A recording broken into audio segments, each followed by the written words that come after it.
Hello everyone, welcome you all in student group channel. तो आज के इस वीडियो लेक्चर में हम लोग थ्योरी ऑफ कंप्यूटेशन का one of the most important part DFA को डिस्कस करने जा रहे हैं। तो खास तौर पे ये बिगनर्स पॉइंट ऑफ व्यू से बनाया गया है, जिनको थ्योरी ऑफ कंप्यूटेशन में काफ़ी ज़्यादा स्टार्टिंग में दिक्कतें आती है, उनके लिए काफ़ी ये फ्रूटफुल वीडियो लेक्चर है। इसके पहले भी हमने एक बेसिक लेवल का वीडियो लेक्चर बनाया है जिसमें फंडामेंटल कॉन्सेप्ट को डिस्कस किया था। उस वीडियो लेक्चर को आप जरूर देखें, उसके बाद इस वीडियो लेक्चर को देखें।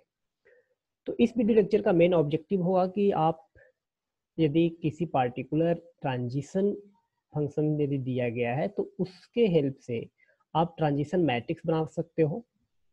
उसके बाद आप स्टेट डायग्राम भी ड्रॉ कर सकते हो, और किसी ट्रांजिशन मैट्रिक्स यदि आपको स्टेट डायग्राम बनाने के लिए बोला जाए तो उसके लिए भी आप स्टेट डायग्राम इजीली बना सकते हो।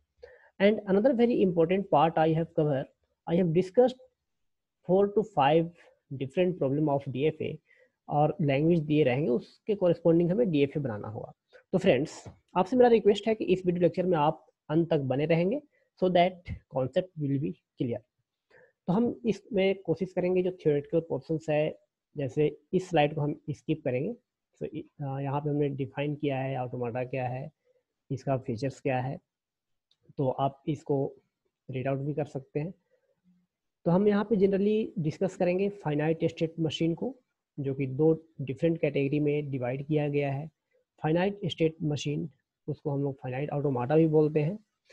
तो जनरली दो डिफरेंट टाइप्स होते हैं, finite automata with output and finite automata without output.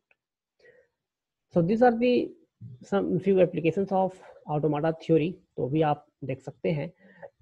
तो एक पॉइंट मैं आपको बताना चाहूँगा, फाइनाइट स्टेट मशीन शॉर्ट में हम लोग एफएसएम बोलेंगे, उसको फाइनाइट स्टेट ऑटोमाटा भी बोलते हैं, फाइनाइट ऑटोमाटा भी बोलते हैं, और स्टेट मशीन भी बोलते हैं। तो so all are the same thing.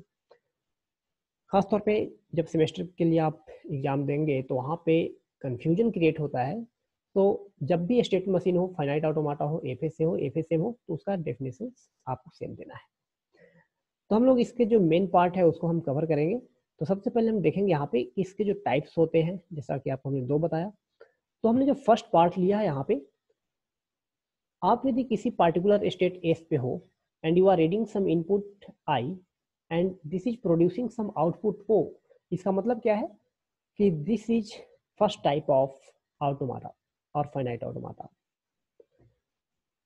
अब हम यदि बात करें अनदर मशीन की, जिसमें current state as and reading some input I and it is moving to some other state, और ये जो स्टेट होगा वो हो सकता है कि एसी के बराबर हो, मतलब सेम स्टेट में भी हो सकता है।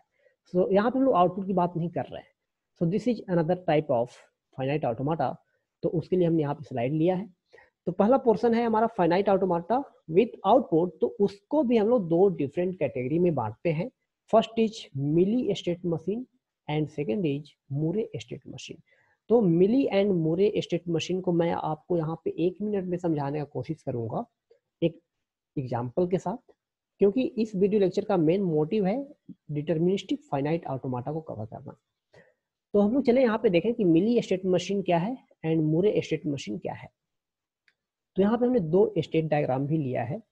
तो फ्रेंड्स, आप यहाँ पे देख सकते हैं कि मिली स्टेट मशीन में का जो बेसिक डेफिनेशन है, वन लाइन डेफिनेशन है, output depends on the current input as well as state.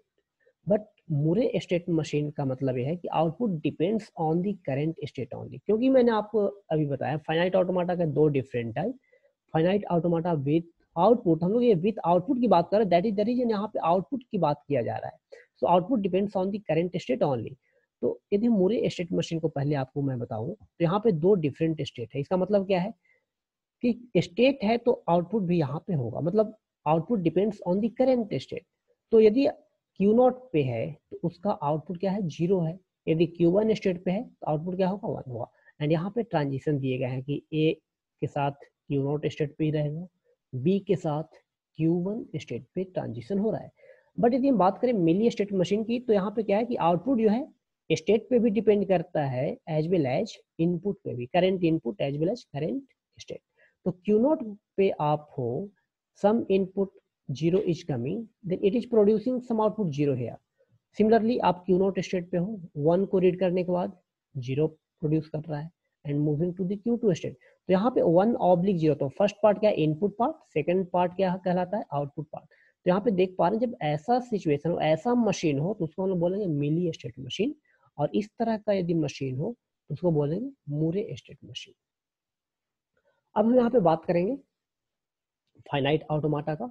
Finite automata without output, so this is the second part. तो इसको भी दो डिफरेंट कैटेगरी में बांटा गया है. First is deterministic finite automata and another is non deterministic finite automata. तो मैं आपको डिटर्मिनिस्टिक और नॉन डिटर्मिनिस्टिक का मीनिंग भी बताऊंगा. तो सबसे पहले जो बेसिक डेफिनेशन है और एक स्टैंडर्ड डेफिनेशन की यदि हम बात करें तो दोनों को 5 टपल से डिफाइन किया गया है. तो उसी टपल के थ्रू हम लोग समझेंगे कि डिटर्मिनिस्टिक और नॉन डिटर्मिनिस्टिक का क्या मीनिंग होता है. तो फ्रेंड्स यहाँ पर हम लोग देख पा रहे हैं जो 5 टपल्स है, M is nothing but the machine और फाइनाइट मशीन. तो 5 टपल्स क्या है, कैपिटल क्यू, जिसको हम लोग बोलेंगे सेट ऑफ स्टेट्स, और रेदर वी से सेट ऑफ फाइनाइट स्टेट, मतलब काउंटेबल होना चाहिए. जो नंबर ऑफ स्टेट यदि हम लेंगे तो काउंटेबल होना चाहिए. And this is the set of finite input symbols और alphabets. This is the transition mapping function. Q naught is initial state and Q naught is also the part or subset of Q, part of Q, and F is the final state or set of final state or finite set of final state, जो कि वो भी क्या होगा, Q का ही part होगा. यदि Q में जितना भी स्टेट्स होंगे उसी में से एक इनिशियल स्टेट होगा और उसी में से कुछ फाइनल स्टेट होंगे. बट यहाँ पे सबसे इंपॉर्टेंट जो पार्ट मैं आपको बताने जा रहा हूँ वो है ट्रांजिशन मैपिंग फंक्शन, जिसके थ्रू हम लोग आइडेंटिफाई कर पाते हैं कि वो DFM मशीन है या NFM मशीन है. तो यहाँ पे देख पा रहे हैं ट्रांजिशन मैपिंग फंक्शन जो है, if you are on a particular state Q and you are reading some input, then it is moving to the particular state Q.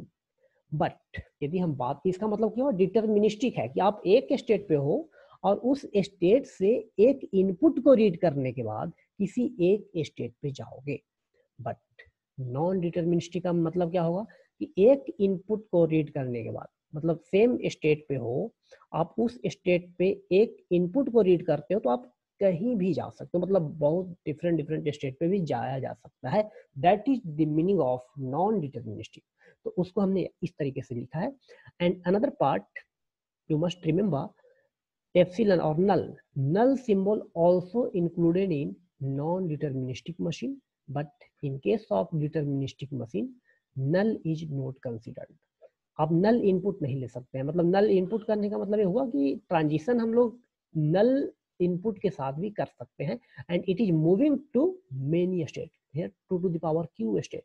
यदि टोटल 4 स्टेट है तो हर स्टेट से 2 to the power 4 मतलब 16 possibility होगा कि एक स्टेट से किसी एक पार्टिकुलर इनपुट को रीड करने के बाद 16 डिफरेंट स्टेट पे जाया जा सकता है. So this is the basic difference और major difference between deterministic and non deterministic. हमने यहाँ पे डिफाइन भी किया है 5 टपल्स को एग्जाम्पल के थ्रू. जैसे हमने यहाँ पे Q को बोला finite set of internal state, तो हमने एग्जाम्पल के तौर पे लिया है Q0 and Q1. Similarly input symbols 0 and 1 लिया. एंड ट्रांजिशन मैपिंग फंक्शन को हमने इस तरीके से लिखा है. तो फ्रेंड्स आप इसको ध्यान से समझने की कोशिश करना, और हमने फंडामेंटल पार्ट जो है फर्स्ट वीडियो लेक्चर में ऑलरेडी कवर कर चुका है, तो उसको आप जरूर देखें.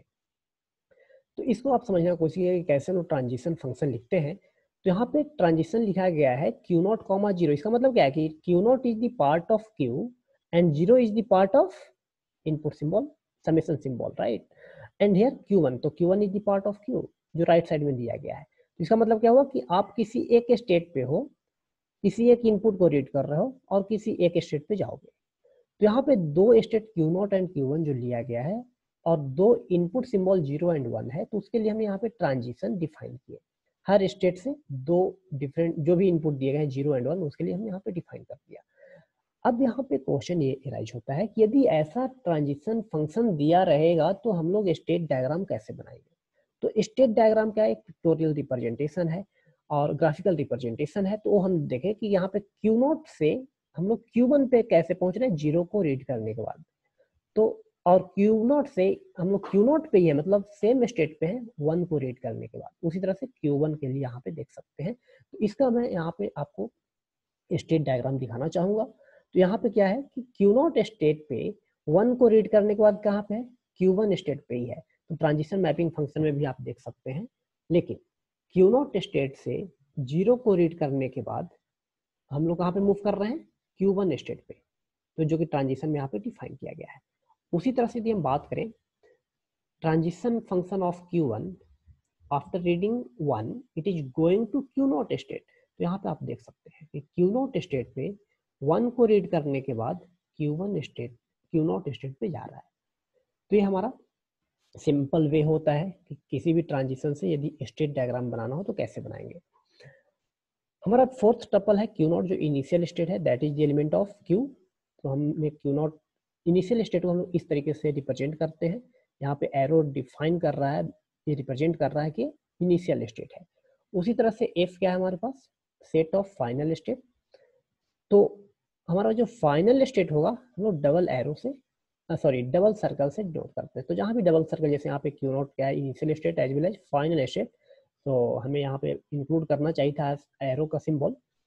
अब हम लोग चलेंगे, यहाँ पे हम लोग बेसिक 5 टपल्स देख चुके हैं कि क्या होता है उसका मीनिंग।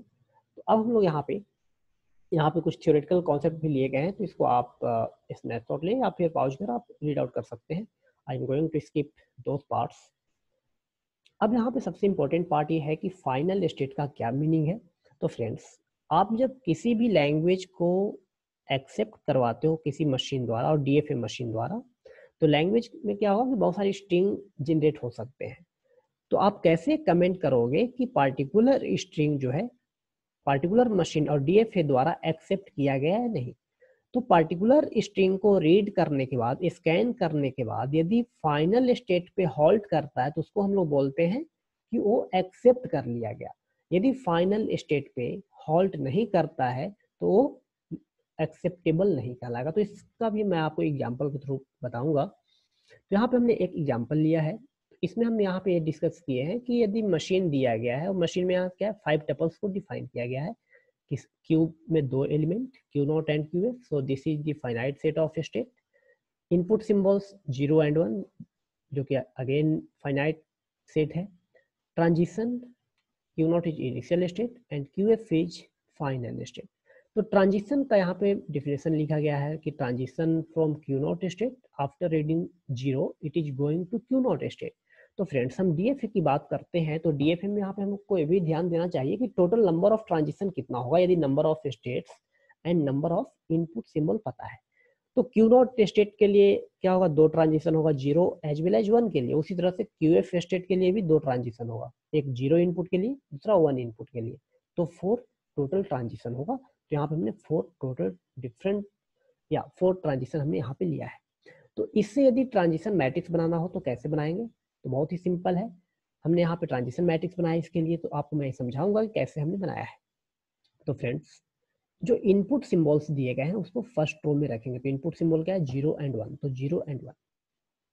जो स्टेट दिए रहेंगे, जितना भी स्टेट होगा उसको हम लोग इस कॉलम में रखेंगे। तो this represent the set of states. अब हमें ये पार्ट को एंट्री करना होता है, फिल करना होता है। तो कैसे करेंगे, तो ये हम लोग काम करते हैं जो ट्रांजिशन फंक्शन यहाँ पे दिया गया है। तो ट्रांजिशन फंक्शन के अकॉर्डिंग हम लोग एंट्री को फिल करेंगे। तो Q0 स्टेट पे 0 को रीड करने के बाद Q0 पे जा रहे हैं, तो हम लोग Q0 स्टेट पे हैं, 0 को रीड करने के बाद Q0 पे, इसका मतलब यहाँ पे Q0 एंट्री हो गया। Q0 स्टेट पे 1 को रीड करने के बाद हम लोग QF स्टेट पे जा रहे हैं। तो यहाँ पे देख सकते हैं Q0 स्टेट पे 1 को रीड करने के बाद हम QF स्टेट पे चले गए। दैट इज द रीजन यहाँ पे हमने QF लिखा है। सिमिलरली QF पे हम लोग देखें, QF स्टेट पे 0 को रीड करने के बाद Q0 पे आ रहे हैं, तो यहाँ पे लिखा भी गया है। तो इस तरीके से आप ट्रांजिशन मैट्रिक्स बना सकते हो, और ट्रांजिशन मैट्रिक्स बन गया तो आप ट्रांजिशन स्टेट डायग्राम भी बना सकते हो, और आप डायरेक्ट ट्रांजिशन मैपिंग फंक्शन से स्टेट डायग्राम बना सकते हो। तो इस ट्रांजिशन मैपिंग के लिए हमने ऐसा ट्रांजिशन स्टेट डायग्राम बनाया। तो Q0 को बोला गया initial state, that is the reason यहाँ पे एरो के साथ स्टार्ट हुआ है। एंड QF को बोला गया फाइनल स्टेट, तो यहाँ पे डबल सर्कल दिखाया गया है। अब यहाँ पे देख पा रहे हैं कि 0 जो है सेम स्टेट पे Q0 पे, इसका मतलब क्या है कि Q0 से 0 को रीड करने के बाद हम लोग Q0 पे ही जा रहे हैं। तो ट्रांजिशन भी आप देख सकते हो, Q0 से जीरो को रीड करने के बाद क्यू नॉट पे। तो इसी वजह से यहाँ पे सेल्फ लूप की तरह है। इसका मतलब होता है कि नंबर ऑफ जीरो बहुत बार यहाँ पे इनपुट के रूप में लिया जा सकता है। एंड 1 को रीड करने के बाद क्यूएफ पे जा रहा है, मतलब फाइनल स्टेट पे जा रहा है। आप देख सकते हैं यहाँ पे दिया भी गया है। और आप transition state diagram transition matrix के थ्रू भी बना सकते हैं। यहाँ पे देखें क्यू नॉट जीरो के लिए क्यू नॉट पे, तो इसके तो आपको ये समझ में आ रहा होगा कि आप रिलेट कर सकते हो ट्रांजिशन मैट्रिक्स को ट्रांजिशन स्टेट डायग्राम से। और यदि ट्रांजिशन स्टेट डायग्राम दिया गया है तो आप ट्रांजिशन मैट्रिक्स भी बना सकते हो और ट्रांजिशन फंक्शन भी लिख सकते हो। तो ये हमारा सिंपल क्वेश्चन था। तो होप आपको ये समझ में आया होगा कैसे हम लोग एक फॉर्म से दूसरे फॉर्म में लिख पाएंगे। अब हम मूव करेंगे एक और कॉन्सेप्चुअल पार्ट पे। तो यहाँ पे हमने एक और मशीन लिया, डीएफए मशीन, जिसमें हमने डिफाइन कर दिया है। तो सेट ऑफ स्टेट क्या है, 3 है। Initial state Q not, final state Q F. And यहाँ पे भी देख पा रहे हैं कि 0 एंड 1 क्या है, इनपुट सिंबल्स। तो once again we have defined here transition function. तो यहाँ पे जब 3 डिफरेंट स्टेट है, 2 इनपुट है, तो टोटल ट्रांजिशन कितने होंगे, 3 टाइम्स 2। हर स्टेट के लिए 2 ट्रांजिशन होना जरूरी है। जैसा कि हमने प्रीवियस क्वेश्चन में भी देखा है कि स्टेट डायग्राम से भी आप देख सकते हैं कि 2 स्टेट है, तो 0 के लिए एक ट्रांजिशन हो गया क्यू नॉट पे ही, 1 के लिए भी ट्रांजिशन है क्यू एफ पे। क्यू एफ पे भी आप देख सकते हैं कि 0 के लिए ट्रांजिशन भी है जो क्यू नॉट पे जा रहा है, 1 के लिए भी ट्रांजिशन है जो क्यू एफ पे आ रहा है। तो जितने भी स्टेट्स होंगे, तो आप ट्रांजिशन स्टेट डायग्राम देखने के बाद ही आप समझ सकते हो कि डीएफए है या नहीं। यदि यहाँ पे कोई भी एक ट्रांजिशन यदि मिसिंग होता तो ये डीएफए इसको नहीं बोल पाते। तो दैट इज एनएफए। तो इसके लिए आपका टास्क ये है कि आप ट्रांजिशन मैट्रिक्स बनाएं और स्टेट डायग्राम बनाएं। तो हमने यहाँ पे simply according to the given transition function हमने यहाँ पे ट्रांजिशन मैट्रिक्स बना दिया। तो आपसे मेरा रिक्वेस्ट है कि जब भी ऐसा क्वेश्चन मैं आपको दे रहा हूँ तो आप कुछ टाइम के लिए वीडियो आप पॉज करें और खुद से ट्राई करें। तो इसके कॉरेस्पॉन्डिंग आप ट्रांजिशन स्टेट डायग्राम भी बना सकते हैं। तो यहाँ पे भी आप देख सकते हैं कि हर स्टेट पे 2 ट्रांजिशन हुए हैं कि नहीं, क्योंकि 2 इनपुट है 0 एंड 1। तो क्यू नॉट पे हम देख पा रहे हैं कि 0 का ट्रांजिशन है, 1 का ट्रांजिशन है, तो इट्स ओके। क्यू एफ पे भी देख रहे हैं कि 1 का ट्रांजिशन है, 0 का ट्रांजिशन है, इट्स ओके। लेकिन यदि ये भी आपको ध्यान देना है कि 0 के लिए आपको सेम स्टेट पे जाना है, जैसा कि आपको हमने बताया था। 0 के साथ हम लोग क्यू एफ पे नहीं जा सकते थे यदि क्यू नॉट की हम बात करें तो, क्योंकि 0 से क्यू नॉट पे आ चुके हैं। अब 0 से हम कहीं और नहीं जा सकते हैं। That is the meaning of deterministic. यदि 0 से हम लोग क्यू एफ पे भी जा सकते थे तो ये डी एफ ए नहीं होता। तो उसी तरह से हम लोग Q1 के लिए देख रहे हैं कि 2 ट्रांजिशन है, 0 के लिए भी QF पे, 1 के लिए भी QF पे, तो ये चलेगा। लेकिन हम लोग सेम इनपुट के साथ 2 डिफरेंट स्टेट पे नहीं जा सकते हैं। So that is the very important concept of deterministic finite automata. So here I have one question for you. So draw transition state diagram and transition matrix for given transition. So once again we have written some transition function and your task is to draw transition state diagram and transition matrix. और आपको यदि किसी तरह का दिक्कत हो तो comment box में कमेंट कर सकते हैं। अब हम मूव कर रहे हैं इम्पोर्टेंट पार्ट जो बहुत इंपॉर्टेंट है। तो यहाँ पे हम आपको बताएंगे कि जब भी हम किसी स्ट्रिंग को लेंगे तो कैसे हम लोग बोल पाएंगे कि वो मशीन द्वारा एक्सेप्टेबल है या नहीं। तो यहाँ पे हमने लिया है कि से एक लैंग्वेज है, set of all strings on input symbol sigma, where sigma is nothing but A comma B. तो ए कॉमा बी से हमें स्ट्रिंग बनाने हैं। एंड स्ट्रिंग का नेचर क्या है, that string must start with prefix A B. मतलब A B से यदि स्टार्ट हो रहा होगा कोई भी स्ट्रिंग तो उसको एक्सेप्ट करना है। तो इसके लिए आपको स्टेट डायग्राम बनाना है और डीएफए डिजाइन करने हैं। तो हम यहाँ पे ट्रांजिशन स्टेट डायग्राम आपको सबसे पहले मैं बताने का कोशिश करूंगा। तो आपको अब कैसे बनाना है ये हमें सोचना है। तो फ्रेंड्स ए को रीड करना पड़ेगा पहले, उसके बाद बी को रीड करेंगे और हम लोग फाइनल स्टेट पे चले जाएंगे। और फाइनल स्टेट पे हम लोग ए या बी फिर ले सकते हैं। अब यहाँ पे बात यह है कि हम लोग बी से स्टार्ट कर सकते हैं क्या, नहीं। अगर बी से स्टार्ट करेंगे तो प्रीफिक्स हमें ए बी लाना, मतलब ए बी से ही स्टार्ट होना चाहिए। तो इसके लिए हमने यहाँ पे सिंपल ड्रॉ किया है। तो ए से स्टार्ट किया क्यू नॉट से, तो क्यू वन पे आया। बी के साथ हम लोग फाइनल स्टेट पे चले गए। अब यहाँ पे सवाल ये है कि आप फाइनल स्टेट पे चले गए हो, बट क्या ये डीएफए है? तो फ्रेंड्स दो इनपुट आपको याद रखना है, ए एंड बी, तो हर स्टेट का कम से कम क्या एग्जैक्टली दो ट्रांजिशन होंगे। तो क्यू नॉट पे आप देख रहे हैं कि ए के लिए एक ट्रांजिशन ए के लिए है बट बी के लिए नहीं है। सिमिलरली Q1 स्टेट पे बी के लिए ट्रांजिशन है, ए के लिए ट्रांजिशन नहीं है, तो वो हमें इंक्लूड करना पड़ेगा। तो यहाँ पे हमने इंक्लूड कर दिया Q2 एक नया स्टेट से। तो अब यहाँ पे देख पा रहे हैं कि ए बी, अब QF पे भी दो ट्रांजिशन होने चाहिए, तो ए एंड बी के लिए यहाँ पे ही लिया गया है। और Q2 का यहाँ पे जो बिहेवियर है वो डाई स्टेट है, क्योंकि Q2 से आप कहीं दूसरे स्टेट पे नहीं जा सकते हो। और डाई स्टेट पे भी हम देख पा रहे हैं कि दो ट्रांजिशन है ए एंड बी के लिए। तो फ्रेंड्स अब यहाँ पे मैं आपको यदि बताऊं कि ए बी से स्टार्ट होने वाले जो भी स्ट्रिंग लोग, मान लो ए बी ए, तो ए बी ए क्या होना चाहिए, एक्सेप्टेबल होना चाहिए। और एक्सेप्टेबल हम लोग कब बोलते हैं, जब वो फाइनल स्टेट पे हॉल्ट करेगा। तो ए बी ए हमें लेना है, तो स्टार्ट कहाँ से करेंगे, इनिशियल स्टेट से। तो Q naught is our initial state, तो क्यू नॉट से हम ए को रीड करेंगे तो कहाँ पे जाएंगे, Q1 पे जाएंगे। फिर बी को रीड करेंगे तो कहाँ पे जाएंगे, QF पे जाएंगे। लास्ट में हमारा क्या है, ए है, I have taken string A B A, तो ए को हम कहाँ पे लेंगे, QF। हम देख पा रहे हैं कि ए के लिए भी हम लोग QF स्टेट पे ही रहेंगे। तो friends this is the way कि आप किसी भी स्ट्रिंग के लिए कमेंट कर सकते हो। यदि हम आपसे क्वेश्चन करें कि आपको लेना है ए, तो ए क्या एक्सेप्टेबल है, इस मशीन द्वारा एक्सेप्टेबल होगा, तो नहीं होगा, क्योंकि प्रीफिक्स ए भी है ही नहीं, तो कैसे चेक करें आप। तो हमने क्यू नॉट से स्टार्ट किया, तो क्यू नॉट से स्टार्ट करने के बाद Q1 पे आ गए, फिर हमारा सेकंड कैरेक्टर क्या है, ए है, तो ए के साथ हम लोग Q2 स्टेट पे आ गए। अब Q2 से हम लोग कहीं जा ही नहीं सकते, मतलब फाइनल स्टेट पे पहुंचना इम्पॉसिबल है। इसका मतलब क्या होगा, वो जो स्ट्रिंग है जो ए बी से स्टार्ट नहीं हो रहा वो अनएक्सेप्टेबल है। So this is the way how you recognize any particular string is acceptable or not by given machine. So this is the automata for or machine for this state diagram. Now your task is to write transition matrix for this state diagram. And in this slide I have drawn the transition matrix for the given problem. Now we are moving to another very interesting machine. So here language is given a to the power n b where n greater than equal to 0. तो friends आपको अब ये देखना है कि क्या क्या string बन सकता है। तो यहाँ पे हमने स्ट्रिंग को भी लिखा है। तो स्मॉलेस्ट स्ट्रिंग जो मशीन द्वारा एक्सेप्ट किए जाएंगे वो क्या होगा, बी होगा, क्योंकि n का वैल्यू 0 भी हो सकता है।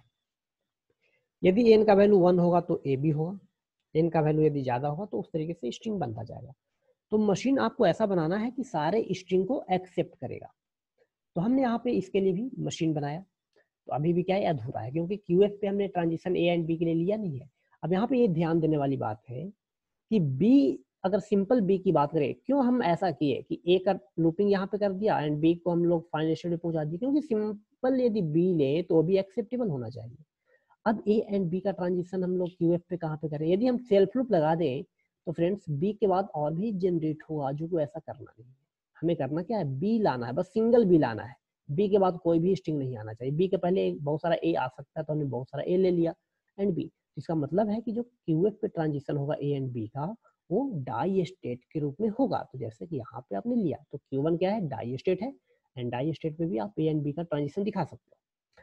So this is the way how we write transition or how we draw transition state diagram for given language. इसी से रिलेटेड हमने एक और प्रॉब्लम लिया है आपके लिए कि क्या आप इसके लिए a to the power n b to the power n where n greater than equal to 0 ये लैंग्वेज दिया गया है, तो इसके लिए क्या आप मशीन बना पाएंगे, मतलब ऐसा आप स्टेट डायग्राम बना पाएंगे, दैट शुड बी DFA। तो फ्रेंड्स अब यहाँ पे आपको ये सोचना है कि किस टाइप का स्ट्रिंग बनेगा। यदि n का वैल्यू 0 है तो नल हो जाएगा, n का वैल्यू 1 है तो a b होगा, उसी तरह से a b b होगा, 3a 3b होगा, 4a 4b होगा, क्योंकि equal number of a and equal number of b आपको चेक करना, और मशीन आप बनाएंगे तो चेक करेगा equal number of a and equal number of b है या नहीं। तो यहाँ पे सबसे इंपॉर्टेंट क्वेश्चन ये है कि क्या मशीन के पास मेमोरी है। यदि मेमोरी होगा तभी वो जज कर पाएगा कि number of A and number of B equal हुआ, क्योंकि equal number of A and equal number of B की बात है। तो फ्रेंड्स इस क्वेश्चन के लिए DFA बनाना इम्पॉसिबल है, अब रीजन क्या है कि डिटर्मिनिस्टिक फाइनाइट ऑटोमाटा की बात करते हैं, फाइनाइट ऑटोमाटा की बात करते हैं तो मेमोरी नहीं होता। इस क्वेश्चन को हम लोग आगे देखेंगे जब पुश डाउन ऑटोमाटा डिस्कस करेंगे। तो आप पार्टिकुलर वीडियो भी आप देख सकते हैं, पुश डाउन ऑटोमाटा से बनाया गया है, तो आप प्लेलिस्ट में जाकर के देख सकते हैं। तो हम लोग सिंपल यहाँ पे देखें कि इसको हम स्किप करेंगे, इसको हम ज़्यादा डिटेल्स में डिस्कस नहीं करेंगे क्योंकि मेमोरी नहीं होती, इसलिए वो रिकॉग्नाइज नहीं कर पाया कितना नंबर ऑफ ए कितना नंबर ऑफ बी को रीड किया गया है। अब हमने यहाँ पे एक और क्वेश्चन लिया है, एक लैंग्वेज है जो कि 0 एंड 1 से बना हुआ होगा बट इवन नंबर ऑफ 0 को एक्सेप्ट करेगा। अब यहाँ पे रिस्ट्रिक्शन क्या है कि इवन नंबर ऑफ 0 होना चाहिए। तो सबसे पहले ध्यान देना है कि इवन नंबर ऑफ 0 क्या होगा। तो हमने यहाँ पे पॉसिबल स्ट्रिंग जनरेट किए, 2 0 4 0 6 0 सब इवन है, लेकिन नंबर ऑफ 0 यदि है ही नहीं, मतलब नल है, दैट इज ऑल्सो एक्सेप्टेबल। क्योंकि हम लोग यदि रियल नंबर की बात करें तो 0 is even, 2 is even, 4 is even. तो 0 क्या होता है, इवन होता है। मतलब क्या है कि यदि नंबर ऑफ 0 एक भी नहीं आए, दैट इज द रीजन हमने यहाँ पे नल स्ट्रिंग को लिया है। अब हमको 0 पे फोकस करना है, इसका मतलब क्या है कि यदि इस तरह का पैटर्न तो एक्सेप्टेबल होगा, यदि हम सिंगल 1 ले तो क्या एक्सेप्टेबल है? यस, क्योंकि यहाँ पे नंबर ऑफ 0 क्या है ही नहीं, मतलब नल है, 0 है, तो 0 इज ऑल्सो इवन नंबर। यदि हम 2 1 की बात करें तो 2 1 में भी नंबर ऑफ 0 क्या है? 0 है, मतलब इवन नंबर। उसी तरह से बाकी स्ट्रिंग भी हमने यहाँ पे लिया है जो एक्सेप्टेबल होंगे इस मशीन द्वारा। तो इसका भी आप ड्रॉ कर सकते हो। तो आपको मैं एक यहाँ पे क्लू दे रहा हूँ, पॉइंट बता रहा हूँ कि जब भी आपका नल स्ट्रिंग एक्सेप्टेबल हुआ, इसका मतलब है तो इनिशियल स्टेट आपका फाइनल स्टेट का काम भी करेगा। तो जो इनिशियल स्टेट होगा वही आपका फाइनल स्टेट होगा। तो यहाँ पे आप देख सकते हैं कि हमने 0 इवन नंबर ऑफ 0 के लिए मशीन बनाया है। अब यहाँ पे बात करें, यदि हम ले 0 0 0 3 0 3 0 एक्सेप्टेबल होगा क्या? होना नहीं चाहिए। तो हम लोग चेक करेंगे, यदि फाइनल स्टेट पे आकर के रुकेगा तो हम लोग बोलेंगे कि वो एक्सेप्टेबल है। तो 3 0 की बात करें तो फर्स्ट 0 रीड करने के बाद Q1 पे पहुंचा, सेकंड 0 रीड करने के बाद Q0 पे, फिर से थर्ड 0 रीड करने के बाद Q1 पे और स्टॉप। तो मशीन Q1 पे स्टॉप किया है, इसका मतलब क्या है कि फाइनल स्टेट नहीं है। तो फाइनल स्टेट नहीं है तो उसका उस पर्टिकुलर स्ट्रिंग के लिए ये मशीन काम नहीं कर रहा, मतलब एक्सेप्टेबल नहीं है। लेकिन आप इवन नंबर आप लेकर के चेक करो तो ये एक्सेप्टेबल होगा। और इनिशियल स्टेट फाइनल स्टेट, इसका मतलब क्या है कि आप कुछ भी स्ट्रिंग नहीं ले रहे हो तो भी एक्सेप्टेबल है, इसका मतलब null is acceptable. You can check for another string also. इसके लिए ट्रांजिशन मैट्रिक्स भी ड्रॉ किया गया है। Now we are moving for number 6 DFA we are going to design. तो यहाँ पे लैंग्वेज दिया गया है all strings over 0,1 accepting even number of 0 and even number of 1। यहाँ पे रिस्ट्रिक्शन क्या है कि number of 0 and number of 1 both should be even. तो फ्रेंड्स यदि दोनों इवन है, इसका मतलब क्या है, जैसा नल भी पॉसिबल है क्योंकि number of 0 and number of 1 क्या है? 0 0 है। तो हमने यहाँ पे पॉसिबल स्ट्रिंग को लिखा है। यहाँ पे बात यह है कि जैसे नंबर ऑफ 1 एंड 0 को इवन करना, दोनों एंड है, तो 0 0 1 1 1 1 0 0 हो सकता है, मतलब 2 0 2 1 हो सकता है। अब यहाँ पे बात यह है कि हम यहाँ पे 2 0 लिए, तो 2 0 क्या एक्सेप्टेबल है? तो फ्रेंड्स 2 0 भी एक्सेप्टेबल है क्योंकि यहाँ पे इवन है और नंबर ऑफ 1 क्या है? इवन है। क्यों नंबर ऑफ 1 इवन है? क्योंकि एक भी अकरेंस नहीं है। नंबर ऑफ 1 यहाँ पे 0 है, मतलब 0 is also even number. Similarly 2 1 is also even. इसके लिए हमने यहाँ पे, आप खुद से कोशिश करें कि कैसा मशीन आप डेवलप कर पाए, डिजाइन कर पाएंगे, कैसे कर पाएंगे। पॉज करें, खुद से ट्राई करें, उसके बाद आप सॉल्यूशन देखें। तो यहाँ पे हमने स्टेट डायग्राम भी बनाया है। तो यहाँ पे आप चेक करें कि जितना भी पॉसिबल होगा, जो even number of 0 and even number of 1 होगा वो आएगा इस मशीन द्वारा। अब इसके कोरिस्पॉन्डिंग आप ट्रांजिशन मैट्रिक्स भी लिख सकते हो, तो आपको खुद से ट्राई करना चाहिए। Now we are moving to another very interesting and simple language. All strings over a comma b accepting number of a is divisible by 3। तो नंबर ऑफ ए पे हमें फोकस करना जो 3 से डिविजिबल होना चाहिए, मतलब 3a 6a 9a 12a and so on. अगर नंबर ऑफ ए 0 है तो भी क्या है? डिविजिबल है 3 से। इसका मतलब फिर से हमें देखना है कि इनिशियल स्टेट हमारा फिर से फाइनल स्टेट का काम करेगा, क्योंकि नंबर ऑफ 0 हमारा क्या है? नंबर ऑफ ए क्या है, यदि 0 हुआ मतलब नल, तो नल इज एक्सेप्टेबल, इसका मतलब initial state will be final state. And जैसा कि हमने प्रीवियस क्वेश्चन में देखा, प्रीवियस में, तो उसी तरह से simple single B is acceptable, double B is acceptable, तो इसमें अभी कुछ बाकी है, तो बी का ट्रांजिशन हमें देना पड़ेगा। तो बी का ट्रांजिशन हम लोग यहाँ पे दें, ये हमारा कंप्लीट हो गया। अब यहाँ पे रिलेटेड प्रॉब्लम हमने लिया है, तो इस प्रॉब्लम को आप खुद से सॉल्व करें और कौन सा करेक्ट आंसर होगा वो आप बता सकते हैं। तो ये गेट में पूछा गया क्वेश्चन से कुछ, जो आप इस लेक्चर को अटेंड करने के बाद आप सॉल्व कर सकते हो। तो friends, this is all about this video lecture. तो आपको किसी तरह का यदि डाउट हो तो कमेंट बॉक्स में कमेंट कर जरूर पूछें, और आपको यदि अच्छा लगा हो तो आप अपने दोस्तों को बताएं, दोस्तों के साथ शेयर करें। और यहाँ पे हम इसको अब क्लोज करेंगे। So hope you understand the concept. Thank you so much.